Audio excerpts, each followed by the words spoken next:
Žene su u večernjim satima 21. provedene na ovu ovdje lokaciju, su rafalima iz vatrenog oružja pobijene i poslije se vidio plamen sa tog područja. Dok su odjekivali eksplozije i vidjeli se plamenovi na ovom ovdje prostoru, muški logoraši su se između sebe dogovorili da pokušaju izvršiti proboj iz logora, odnosno da krenu u juriš. Ono po čemu je logor Jasenovac drugačiji od nacističkih logora je to što ovdje nije bilo plinskih komora, nije bilo tog industrijskog načina ubijanja ljudi. Tako da su se te likvidacije često vršile i hladnim oružjem, noževima, maljevima, tako da su radili jednom vrlo brutalnom i krvavom mjestu. Kada smo dolazili autobusom u toku sna, osjetila sam da me nešto udarilo po ruci i to vrlo snažno.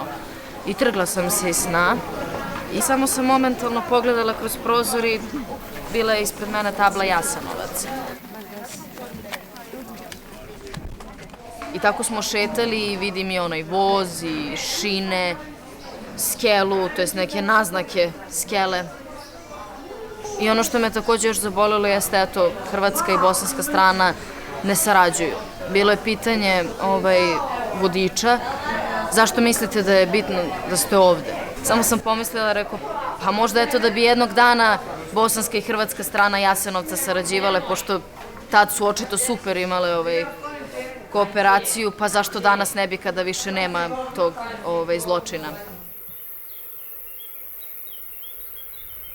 Znači za taj pokušaj bijega se odvažilo njih oko 600 koji su još bili dovoljno snažni, dovoljno zdravi. I od tih oko 600 ljudi njih 90 se uspjelo spasiti i oni su se razbježali onda u okolnim šumama i čekali su dolazak partizana. Kada smo došli do samog spomenika, teško je shvatiti njegovu simboliku. Mora neko da stane i da objasni da bi razumeli u stvari o čemu se radi. Neće svako imati vodiča, neće svako imati osobu pored sebe. I onda će doći neko i reći, ma to je samo cvet. Šta cvet znači? Mislim da spomenik treba svima da bude vrlo jasan i da govori nešto, da ima taj krik kao što i mi na kraju naše predstave imamo krik.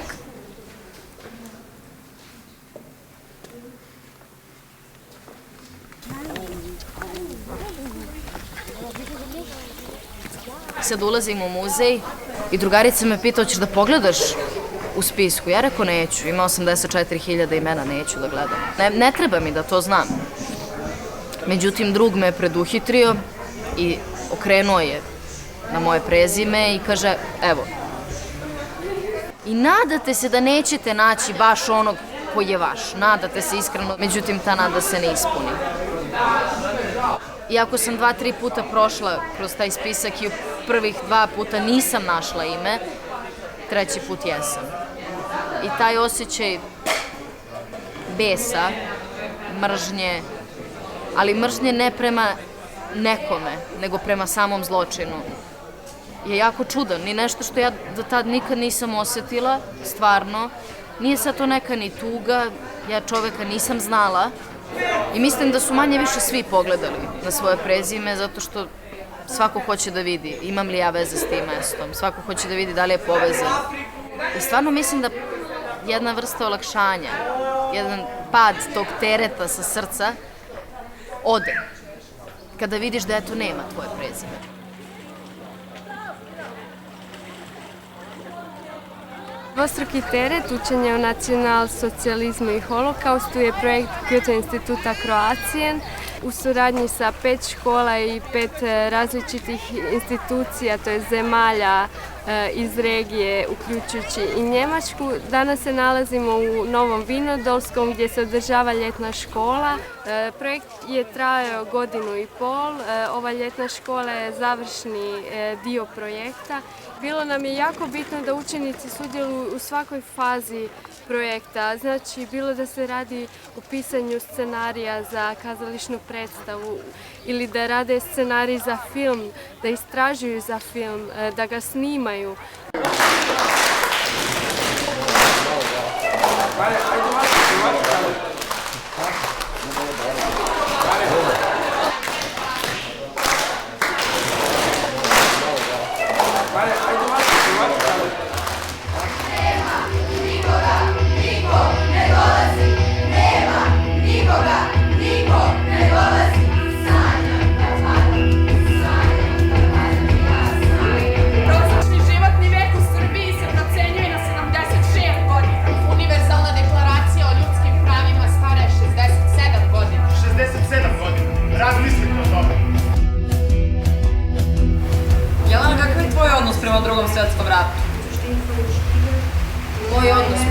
svjetskom ratu.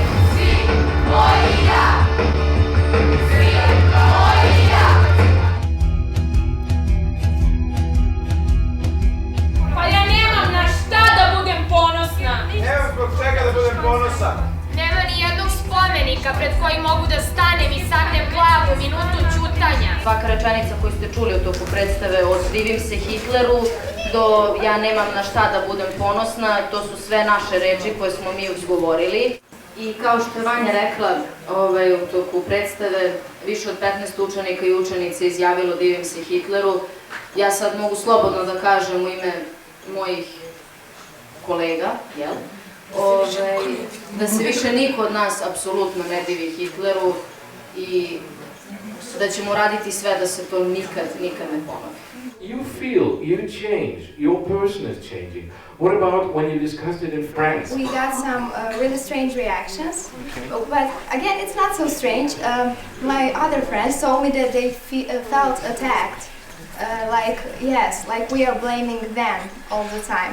But then I explained that yes, we are. I know we were born years and years later, but we also feel responsible, not for what happened, but to feel responsible that we must remember. Ono što nam je tokom procesa bilo bitno jeste da ne pravimo predstavu o nekom istorijskom događaju ili istorijsku predstavu, nego predstavu o procesu, da kažem, političkog opismenjavanja ovih ljudi i negde nam je u edukativnom i tom pedagoškom smislu bilo mnogo važnije da oni raščiste sa nekim terminima iz istorije ili savremene politike i tako dalje.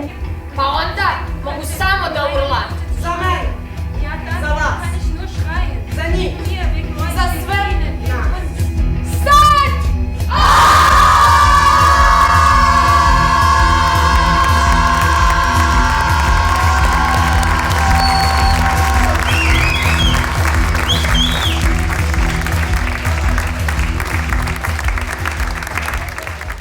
Što je rekla za ovaj prijedlog vaš iz Beograda, to nasilje, to bi moglo obuhvatiti širom, a sve bi pokrilo. Općenito, da. Mislim da je... Nacionalizam i nasilje su uvijek u korelaciji i onda ćemo doći do nečega. A Domovinski rat možda za 25 godina, kao što je kolega rekao, ćemo lakše obrađivati. Svi smo se pitali kako će to biti, da li ćemo se slagati, ali odmah, znači, drugi dan kada smo skupa otišli na doručak i sve nekako smo se upoznali, oslobodili smo se, pričali smo. Neko iz Bosne ili iz Zagreba dođe i kad se upoznamo ovako, čak i ti koji imaju predrasude u tom trenutku sve pada u vodu kada oni upoznaju tu osobu stvarno. Ja sam Selena, ja sam ateista. Ko nije? Ja sam Anđela, jako sam mršava. Evo me! Ja sam Ana, ja sam mnogo više od onoga za što me ljudi smatraju. Više ili više? Pa jednostavno smo razvili neku komunikaciju. Tako da ja mislim da nam je ovdje jako lijepo, čak i na plaži smo jutro svi bili skupa, tako da je baš... Ja sam pričala sa Beograđanima o tome svemu i mislim da su dosta sličnog stava koji mi. Svi smatramo da je nepotrebna ta mržnja koja postoji među nekim ljudima i mislim da su tu sva djeca normalna i da niko nema mržnje prema nikom, da niko nije neki nacionalist. I'm Johannes. I'm from Germany. And so I like jumping. Okay, so...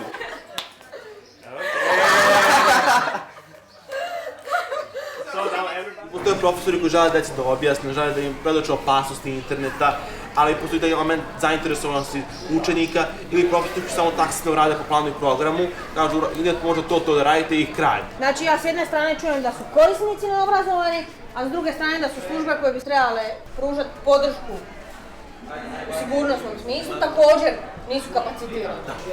Znači neobrazovanost korisnika i sustava podrške. Govorili smo o strahovima, o nekim stvarima koje nas plaše i smatramo ih određujućim za svoj identitet, a da niko, na primjer, nije pomenuo svoju nacionalnost ili veroispovest. Što nekad u ovakvim igrama zna da bude vrlo često. And I would like to know something about problems that your country is facing with the immigrants. Actually don't have a place for them, but we want to integrate them. They are coming from places were worries, so we little human beings can't do anything. So when the politics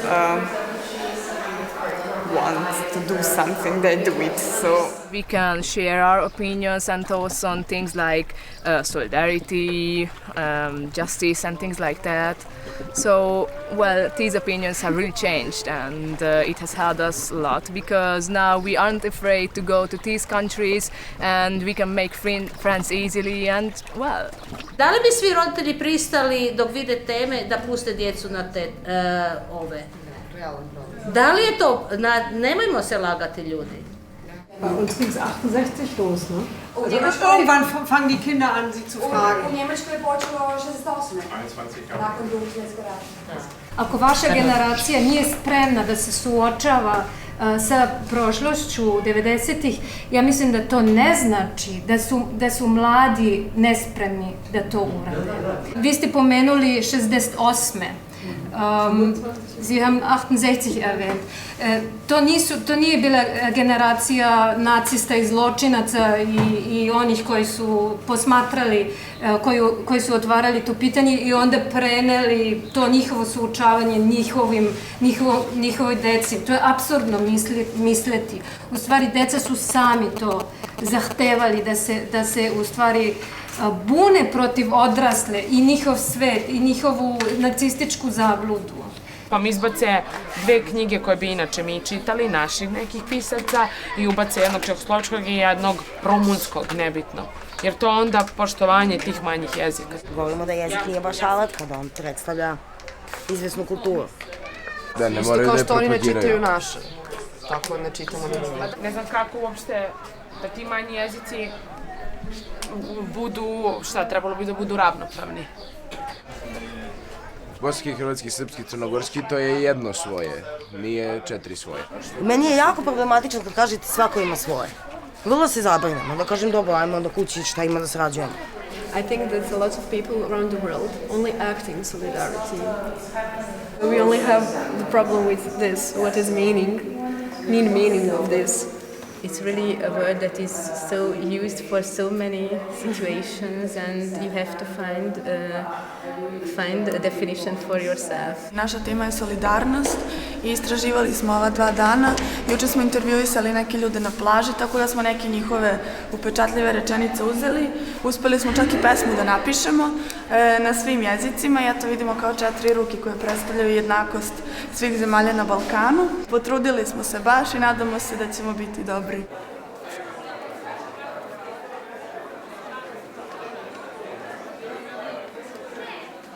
The first concentration camp in Koprivnica is Danica, and Danica was the first concentration camp in the whole independent state of Croatia.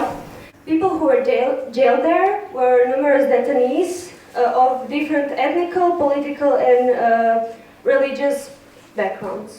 In March, on a main square in Koprivnica, we held a presentation under name Mapping of Koprivnica.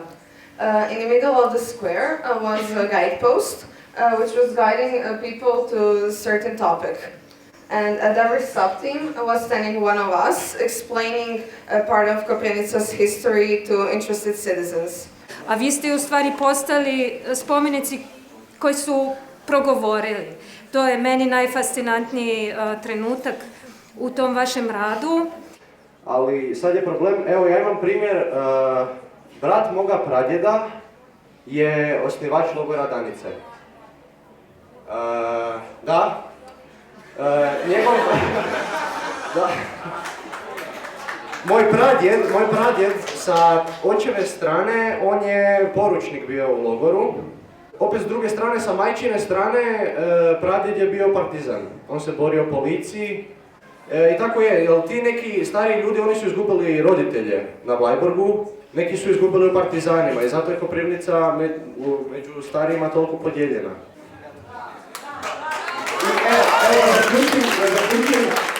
Mislim da je to glavni problem, ta granica između naših roditelja i, na primjer, naših djedova, ta neka dobna granica. Zašto je nekima to teže, a nekima lakše prihvatiti? Bravo.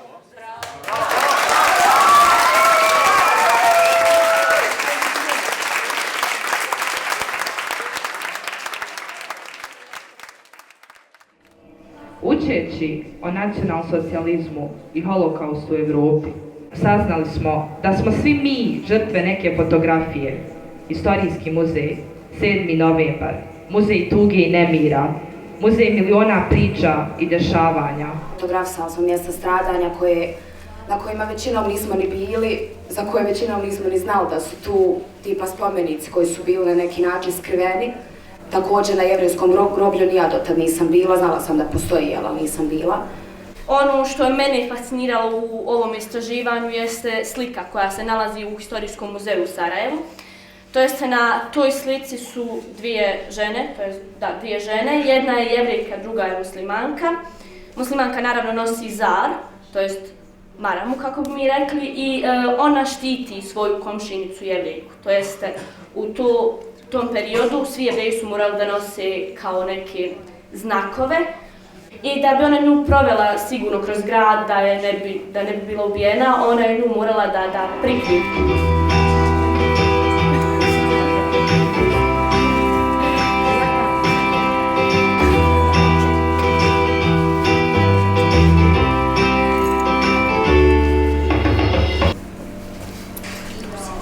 Men mikrofon više neće trebati. Da li me čujete? Čujemo. Baš mi je drago. Kolege, dignite ruke, okrenite im dlanove. Svi. Vidite naša lica. Mi smo muzej. Ove naše ruke do lakata, one su pepel koji je ostao iza tog žara. Mi smo taj pepeo mjesecima lijepili, a raspa se kao zrnevlje pijeska. Mi zato nismo krivi. I kako da gradimo mir? Ajmo sad svi reći, kako da gradimo mir kad naše bitke još traju? Mi svi ratujemo. Ovo je jedan veliki rat. Rat da stanemo u vrijeme. Rat da se vratimo nazad. Da sve jedni druge zaledimo i da ih zapanjimo. Znate šta? Rat se nastavlja. A mi smo prokleto dobri ratnici. Dobri riteri. Održavamo sve kao pod konac, jel tako? Možete spustiti ruke. U redu. Još jedna stvar. Kunem vam se u svoje ime, u njihovo ime, dok je nas spona na bilo koje sjećanje neće otići 2 metra pod zemlju, ja vam kažem, jer mu tu nije mjesto i mi smo reinkarnacija svih onih koji su preživjeli taj teror i zaslužuju bolju šansu u ovom vremenu i mi ćemo tu da pokažemo.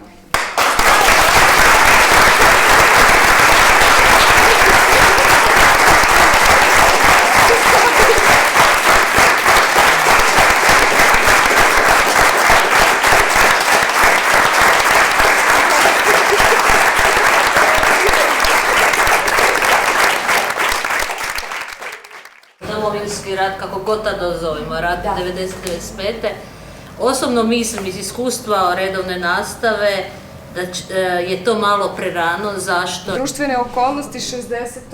su bile oličene u buntu mladih. A ja se bojim da danas društvene okolnosti mlade gure na drugu stranu, da je previše nacionalizma. Možda mi u jednu ruku podcjenjujemo i nas, a i učenike, koliko smo spremni da se suočimo sa našom prošlošću. Djeca žele čuti odgovore, ali da li žele baš čuti istinu i gdje je tu istina i koja je istina njihovih roditelja, koja je istina roditelja iz Beograda, koja je istina roditelja iz Hrvatske, koja je istina roditelja iz Bosne. Kad oni naiđu na zid ćutanja, oni će da konstruišu neke svoje priče. Bez obzira, i upravo zbog toga i zbog tog rastućeg nacionalizma, kog smo čuli, mi kao nastavni i vannastavno osoblje moramo da smognemo tu snagu, da prevaziđemo te svoje podele i te svoje neke barijere koje imamo i da mi njima moramo da pružimo neke odgovore da ne bi ponovili te stvari u nekoj budućnosti. Ja mislim da je tema koju su učenici iz Beograda predložili, nacionalizam i nasilje nešto što pokriva sve. Onda se opet kroz to može obraditi neke možda osjetljivije teme. I think that's pretty much self-explanatory. I mean, human rights involve justice as much as justice enables, well, not enables, but it sort of protects human rights. It's my right to, I don't know, to live, to do with my life what I want. Law regulates that, so I don't hurt other people by doing that. And yet again, justice is the ruling hammer in that. What is not going well is maybe, of course, there's still discrimination for this and this minority and so on. So just write detailed examples. Ali možemo da kažemo da europski identitet ne postoji, ali da postoji unija uspostavljena zarad zajedničke koristi. Nije to zajednička korist. Jeste. Jeste zajednička korist. Zarad lakše trgovine i svako ima pravo na svoj nacionalni identitet i da svako poštuje tuđe nacionalne identitete, tačka. Tako je. Ali European identity doesn't exist, tačka. I onda, evo ja ću da kažem zašto da ne. Postavlja se pitanje o kojem bi voljela da razgovaramo o tome na koji način je jedno i drugo povezano. Dva ova najrazdvojenije podteme sigurnosti, dakle sigurnost na internetu i životnu sigurnost, koliko je praćenja ovoga što se radi na internetu dopušteno da bi se eventualno spriječilo ugrožavanje osobne sigurnosti. That would go to social justice.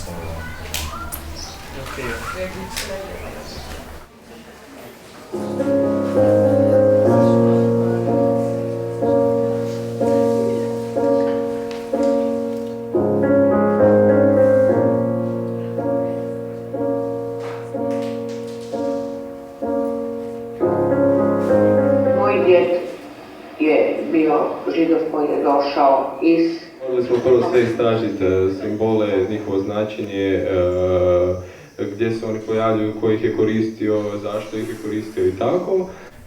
Gdje smo shvatili da ih zapravo ima apsolutno svuda oko nas i da ih mi do sada uopće nismo primjećivali. Mi smo ušli s jednim totalno drugčijim gledištem na Drugi svjetski rat i na Holokaust. I mislili smo da bi to bilo jako poučno, pošto smo već u ovom projektu i da bi to cijeli naš razred mogao vidjeti, naša škola koja primjećuje te simbole i ništa ne poduzima oko toga, a i dalje naše obitelji, prijatelji, evo sada i vi koji ćete vidjeti ovaj film i nadam se da smo pogodili temu. Kad se vratimo u školu 9. i 10. mjesec, ići ćemo po Zaprešiću, sve te simbole ćemo prekrivati, ne znam, s oblačićima, smješkićima, facama i takve stvari.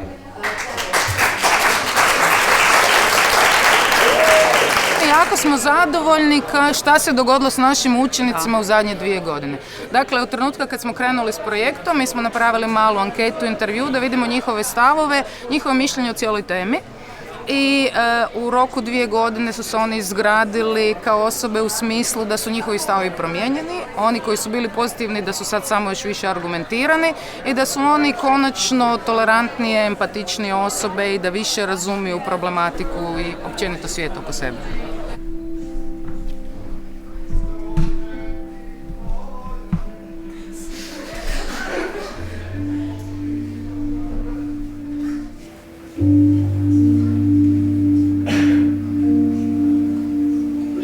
Kereskedőknek és polgároknak nagy része.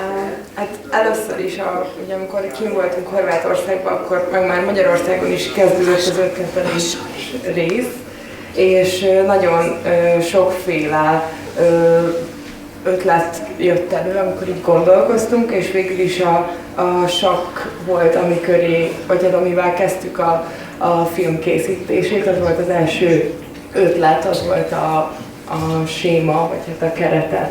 Tehát ugye megkezdődött az anyaggyűjtés, erre a veszprémi levéltárba került sor. Nagyon sok anyag volt, és sokat kellett válogatnunk. És másrészt ez lehetőséget adott arra, hogy másképpen is foglalkozhassunk a történelemmel, mert ugye az iskolában csak meg kell tanulni egy adott részt, és ez meg teljesen más volt, hogy ott voltunk a több száz papír előtt, és nekünk kellett a lényeget kiemelni, meg más részről is megismerhettük ezt a részét. És nem egyszer volt, hogy amikor hát feldolgoztuk ezeket az anyagokat, akkor úgymond elérzékenyültünk, mert ugye annyira megérintett minket, azért másik interjú alanyoktól hallani, tehát túlélőktől hallani ezt az egészet, mint hogy így utána olvasol, vagy egy könyvben olvasol. We're here to talk about the identity, but Which identity? Is it the personal, the European identity? Neki od vas ovde ste i članovi Europske unije. Da li ta unija zapravo predstavlja identitet? Da li ste vi zbog toga slični nekim drugim ljudima? Zbog toga smo se mi, članovi moje ekipe i ja, složili da taj evropski identitet ne postoji. I da smo mi svi pre svega ovdje ispred vas kao ličnosti, a ne kao pripadnici neke nacije ili pripadnici Evrope. We want educational campaign on corruption, and we also would like stricter punishments because we think this is the only way to stop or at least reduce corruption. So why is it such a huge problem? You probably know that rich people do have more life chances, including education and job opportunities. Of course, not all rich people are corrupted, but it makes easier for them to get what they want. First of all, yes, people do think there is corruption in politics. Second, people think that they cannot change that because, well, most of them had no idea how. We concluded that Transparency Act for our government would be basically the best solution to put an end to corruption. This poem represents our opinion and our thoughts on solidarity, so we would like to read it out loud while chant it together. Hopefully you will enjoy it. We can change reality with our dreams of solidarity. We are all the same, doesn't matter your name. Zašto smo mi svi ovde, pre svega? Zašto smo mi svi danas, 2015. u Novom Vinodolskom? Zato što pričamo o nečemu što se desilo pre 70 godina. Ono što je pogodilo Evropu pre 70 godina, danas se verovatno dešava negde gde mi nemamo nikakav uticaj. Naša obaveza je da se mi čujemo, naša obaveza je pre svega da ne trpimo netoleranciju, da ne trpimo ignorisanje. Nas ne definiše ni naša religija, ni naša nacija, ni naša država. Naša je obaveza da danas deci koja beže iz svojih država obezbedimo dom. Nas definiše to da smo mi svi ljudi i da treba da se borimo za tuđa ljudska prava jednako koliko i za svoje. Oči su ti skopljene, uste su ti umorne, ne ljubi me njima, nisu čvorci pevali dok je iznad grobova svirala tišina.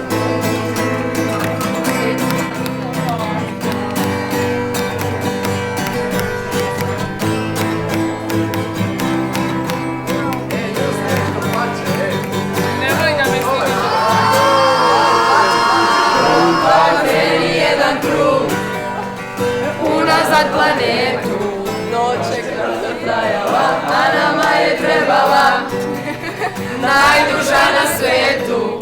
U mocu samo mar, u mocu samo tu. Nije i prašina, nisu čvorci pevali dok je iznad grobova svirala tišina.